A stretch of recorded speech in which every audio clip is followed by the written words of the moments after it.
Hola, my name is Faith Harris, and today, earlier in the day, I uploaded a song and it was called Wildfire. And so, the theme of the song discusses kind of in a relationship, a friendship, or a romantic relationship.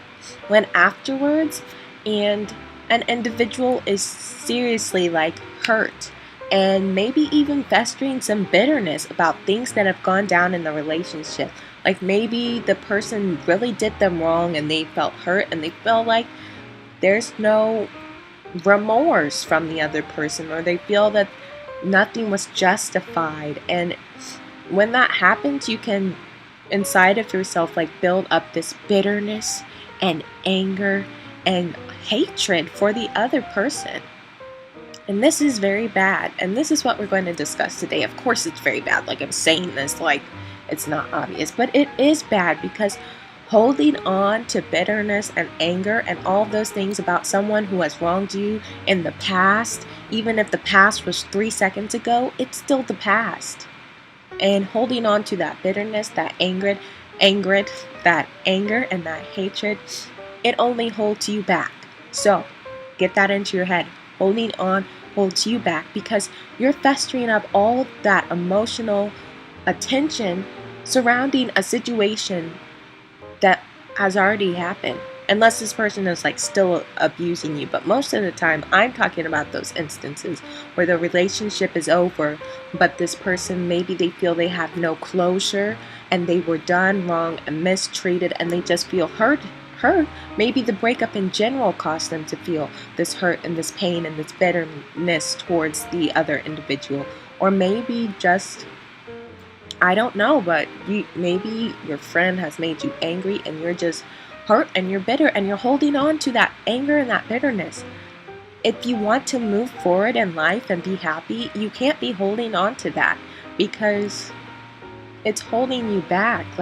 That anger inside of you is hurting no one but yourself. And there's a quote that speaks about how it is almost like a poison, and it is because you are suckling on it and you're feeding on all of those bad things. You're dwelling on all of the bad hurt and the anger, and you're not forgiving this. And until you take that step of forgiveness, you're going to continue to hurt yourself by continuing to be angry, because oftentimes that person that has hurt you and that has made you angry has moved on and they're not even communicating with you, which is why you are probably hurt, because you haven't received an apology, or this person is acting like there's no remorse, or this person has just gone off and they seem like a completely different person, but you have yet to hear them say sorry. So you're just in the back of your mind still thinking about this, still entertaining all of those wrongs that were done, still keeping this,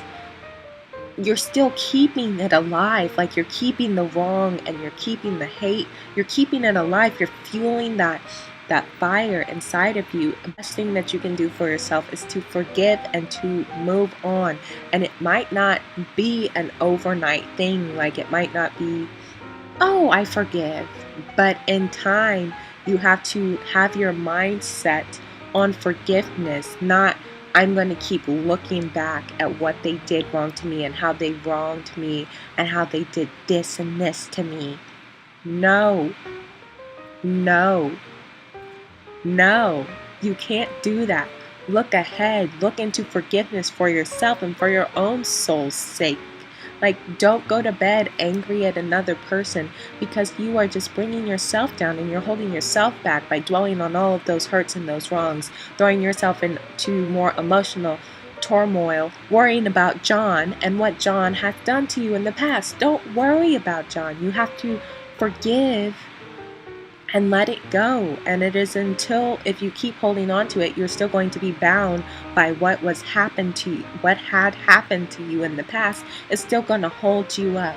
And I'm not saying that what happened in the past isn't important, but you take the lessons and you move on and you forgive. If you can't learn to forgive, you're going to have many, many problems in the future because nobody is perfect. But you have to trust that even when you make a mistake, that the right person will be there to forgive you, that the right people will be there to forgive you. And honestly, like, if you don't believe in Jesus, whatever. But Jesus forgave us. Like, what right do you have not to forgive your brother or your sister who has done you wrong? Or anyone who has done you wrong. Like, the right way is not holding on to it. Holding on to that is going to continue to just weigh you down because you're focusing on that. You're focusing on all the negative things that have happened. You keep entertaining it, and then you wonder why it keeps going bigger and bigger, and you keep getting hurt, and you're probably still, anger is an emotion, and you can't have emotions for someone that you don't care about. So you probably still care about this person, and you're just really affected. And so I found sometimes that it does, over time, it goes away.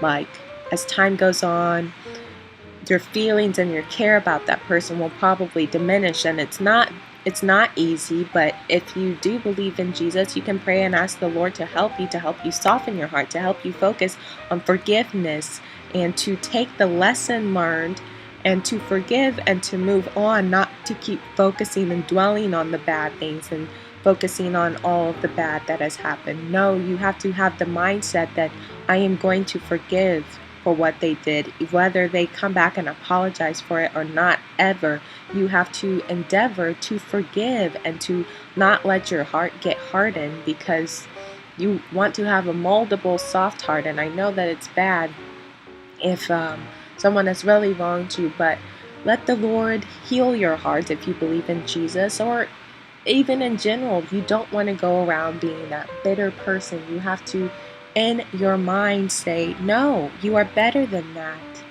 And just rise above it and choose to forgive. Choose to focus on forgiveness. Choose to take that lesson out and be, from this day forward, I'm going to think in a more forgiving manner than I did yesterday about it. It's not going to happen necessarily overnight, but it's not to say that each day you cannot make a step towards progress, because every day is another chance. So today is your chance to be more forgiving than you were yesterday, because the Lord doesn't necessarily be like, ooh, I give you, boom, abracadabra, you now have the most forgiving heart. I believe that He sometimes gives you an opportunity to forgive or show forgiveness. So when you see that opportunity, take it. And it doesn't happen magically, but just as each day goes on, make a more endeavor to have a more forgiving heart about the situation. Be like, yeah, you know what? Bobby cheated on me. And first of all, address that issue within your heart and get those emotions and feelings out about it. Like, don't hide and bury it down, but be real with what happened in the situation, because we're not discounting how it hurt and what happened to you. Be real and upfront about that situation and how it did hurt, but at the same time, day by day, take that step to be, yes, Bobby hurt me when he cheated on me, but for me and my own sake, I'm going to forgive and move on. And I know that although Bobby did me wrong, there's something out there better for me and then what Bobby did. And it is a mixed blessing, because if that's how Bobby treated me, I didn't want to be cut.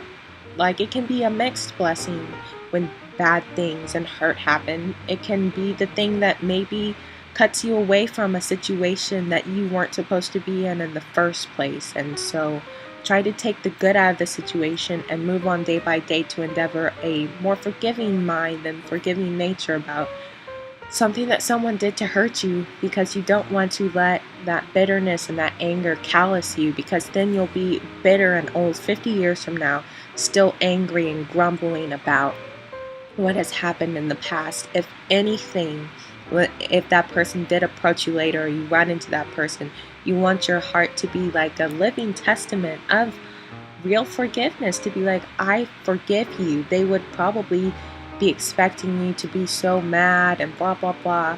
Like, forgive them, but you also need to use wisdom afterwards if that person tries to come back. Just because you forgive doesn't mean that you are like going to be a fool again. You need to forgive and learn, not forgive and make the same mistake as last time. So, in learning your lesson, you need to fully process that wisdom and new things that you learned in the situation, whatever the heartache has cost you to learn. And even if nothing else, try to find things to be thankful. And if you can't be thankful for anything but the fact that you are still alive today, and some people do not have that chance, and maybe things look dark and gray now, but they can be so much better. And I believe that by forgiving someone and choosing to walk along the path of forgiveness, you are doing things better for your life, and that you will bring much more happiness to your life versus holding on to those bitter feelings. Like, holding on to hostilities is going to make you a hostile person, and that's not good. That's not someone who you want to be. Don't let all of the poison that someone inflicted on you continue to simmer and continue to infect and poison your whole entire body. Like, get that venom, get that viciousness out, and get it out in the form of forgiveness. And as I said, just day by day, little by little, you can do it. You can do it. I believe in you. But yeah, I'm Faith Harris, and that was my little spiel on forgiveness. Okay, bye.